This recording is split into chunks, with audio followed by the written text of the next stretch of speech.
Estamos de volta com o programa Católicos em Missão e neste bloco, na entrevista, nós estamos aqui com os freis que conviveram com o Frei Mário, o Frei Tomás, um grande missionário também aqui no nosso Amazonas, e Frei Paulo Xavier, que atualmente está na paróquia de Benjamin Constant. Nós vamos conversar aqui sobre a vida de Frei Mário, vamos contar uns episódios, alguns fatos marcantes na vida de Frei Mário. Frei Tomás, o senhor lembra assim de um fato importante que aconteceu na vida de Frei Mário, assim, que marcou a presença dele aqui conosco, dentre tantos fatos? Os fatos são tantos que não saberia qual escolher, mas gostaria de apresentar que é uma certa hilaridade e também manifesta o pensamento, a bondade, a gentileza, a delicadeza do Frei Mário. Um dia ele estava celebrando a Santa Missa numa das capelas que ele construiu nos arredores de Manaus. E enquanto ele estava celebrando a Santa Missa, do outro lado tinha os nossos irmãos separados que elevaram muito o volume do alto-falante. Então ele delicadamente foi até lá e disse: meus irmãos, baixe um pouquinho o volume, porque nós também queremos rezar, senão é uma confusão doida aqui. Em vez dos irmãos separados, em lugar de diminuir, aumentaram o volume e a um certo momento o amplificador não aguentou mais e ficou calado para sempre. Então a gente daí, é castigo de Deus, castigo de Deus. Diz: não diga isto, não é castigo de Deus, não. Aconteceu porque aconteceu. Este é um fato que eu recordo com uma certa alegria. Depois tem outro fato que para mim é muito mais importante. Eu tive a graça de rever o Frei Mário voltando à Itália para se tratar, mas foram os últimos dias da sua vida. Os médicos disseram que não tinha mais nada a fazer porque a sua doença era bem adiantada. Voltando de Milão, ele foi recebido na nossa enfermaria de Perugia. Bom, no dia em que ele queria celebrar a sua missa, porque era aquele dia do aniversário da sua ordenação sacerdotal, enquanto do quarto se procurava ir acompanhado pelos outros confrades à capela da enfermaria para celebrar a missa, sentiu-se mal, estava em fim de vida. Levaram novamente para o quarto. Ele, deitado na cama, disse: esta é a mais linda missa que eu celebrei na minha vida. Estava sofrendo muito. Aquele é o fato que me impressionou muito e ficou impresso em mim, porque demonstrou a mim, penso que também aos outros, a grandeza, a generosidade e a bondade daquele nosso confrade. De Frei Paulo, assim, qual um episódio, uma história, até mesmo assim na nossa convivência aqui no convento, qual é assim o que mais lhe marcou a presença de Frei Mário? Bom, a gente tem uma alegria grande de recordar esse dom de Deus na vida daqui, sobretudo aspectos importantes na nossa caminhada. O primeiro aspecto seja essa da formação.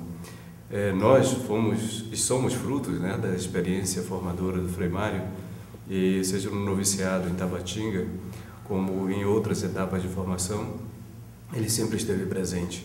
E uma das grandes contribuições que ele dava é exatamente a alegria de poder estar colaborando de maneira muito serena, cheia de paz dentro dessa oportunidade. Então, nós somos fruto dessa experiência dele, como mestre de novício, e a sua dedicação, o seu comprometimento, a sua entrega, isso era para nós marca a nossa vida. E ele se colocava todo inteiro a serviço mesmo desses jovens para solidificar na alegria, no desprendimento, o carisma.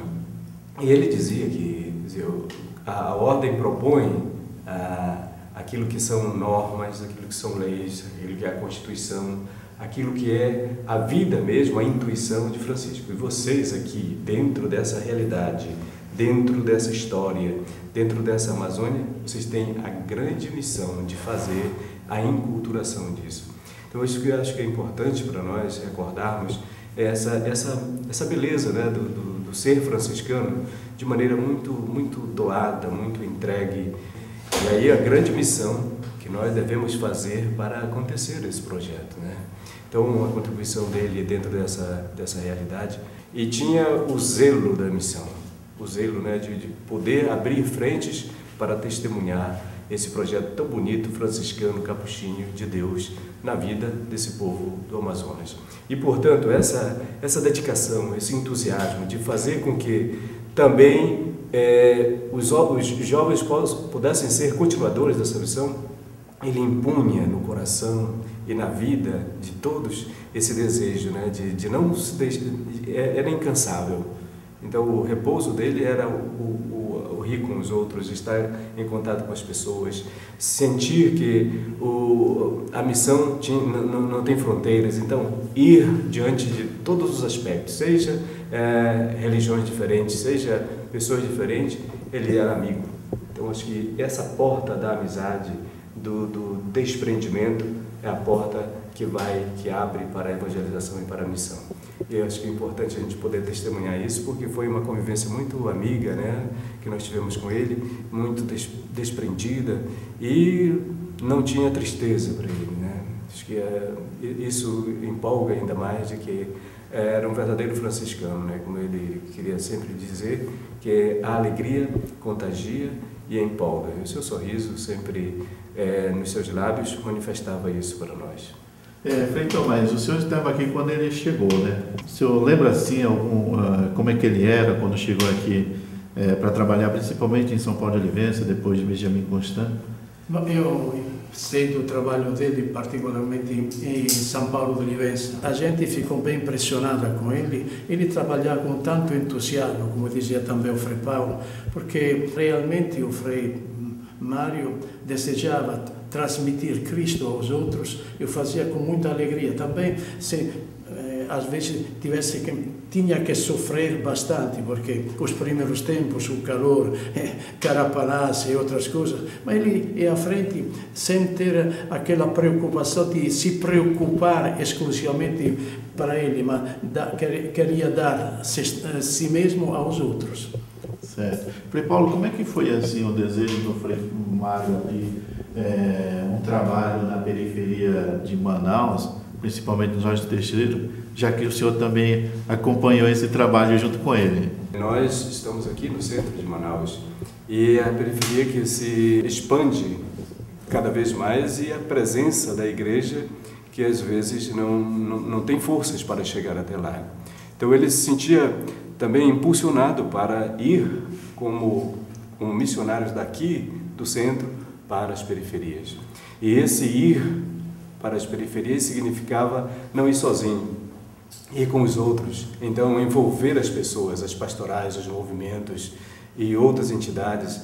Foi exatamente com ele que aconteceu a gente poder transitar nesse mundo das organizações e das pastorais sociais. Porque você não pode anunciar somente o Evangelho, você anuncia e testemunha isso com práticas concretas. Então, se colocando à disposição da solidariedade. Tantas iniciativas que se somaram à grande proposta de ir, de não ficar parado, de se deixar levar exatamente pelo sopro do Espírito. E isso é fundamental para que, dentro da missão, pudesse acontecer isso. E eu acho que um fato importante é que Frei Mário foi um homem muito de dor. Ele sofreu, seja essa oportunidade de viver dentro da própria família, a irmã assassinada, ele sentir a própria realidade de que ele trazia no seu corpo as marcas do sofrimento, mas não se deixava levar exatamente pelo pessimismo, mas se colocava a partir da dor com a esperança exatamente de poder traduzir no meio das pessoas a alegria de ter Jesus no seu coração, na sua vida, e poder manifestar isso aos outros, o compromisso com o Evangelho. Olha, nós agradecemos a presença de vocês, falando assim um pouco da vida de Frei Mário, né? E a gente só tem que agradecer. Obrigado, Frei Tomás, né, pela oportunidade. Obrigado, Frei Paulo, por poder trazer um pouco assim da vida de Frei Mário, ainda mais o senhor que passou um tempo bem como formando, ainda abrindo essas fronteiras, e depois também o colocou aqui na paróquia de São Sebastião para animar e como animou a paróquia. Então, eu agradeço a oportunidade. Não podia ser melhor vocês dois para falar da vida de Frei Mário, que estiveram tão próximo. Bem, agora nós vamos para o nosso intervalo e na volta vamos ter a formação com Frei Ricardo. Fique conosco.